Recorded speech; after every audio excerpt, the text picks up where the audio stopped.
Le coq avec la poule, le merlan avec la morue, la tortue avec le ninja, la reproduction commence toujours par la rencontre d'un mâle et d'une femelle. C'est comme ça, n'en déplaise aux communistes qui font rien que de cracher dans les bénitiers toute la sainte journée. Chez certains animaux comme la truite, la fécondation est externe.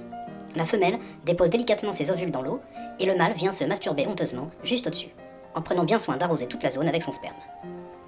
Quand en 1819, Schubert compose son célèbre quintet en la majeure, il ne nous raconte pas autre chose que sa plus belle histoire d'amour, non moins controversée.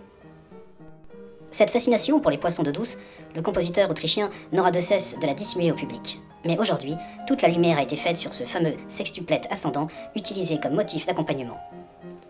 Le rut majeur n'est pas loin. Pour l'anecdote, la truite, elle, ne l'était pas, et il s'en fallut de peu pour que le célèbre pianiste ne finisse au violon. A contrario, chez certains mammifères, comme les chiens, les chevaux ou les antillais, la fécondation est interne.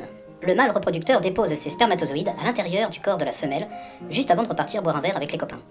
C'est l'accouplement. La fécondation arrive ensuite, et d'un coup de braguette, fertilise la semence du sauvage. L'heureux spermatozoïde, qui arrive ensuite à pénétrer l'intérieur d'un ovule, s'unit à lui pour former un œuf, ou une omelette au chipiron, si le sperme lui colle au basque. Cet œuf se transformera alors en embryon. Pour info, les nuls, le chipiron est un petit calamar qui se pêche à l'aide d'une turlute. C'est peut-être un détail pour vous, mais pour lui, ça veut dire beaucoup.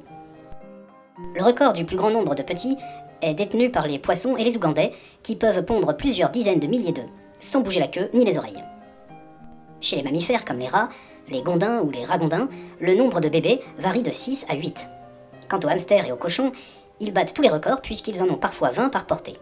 Ce n'est pas Schubert qui me contredira d'ailleurs, car en matière de portée, il s'y connaissait l'animal.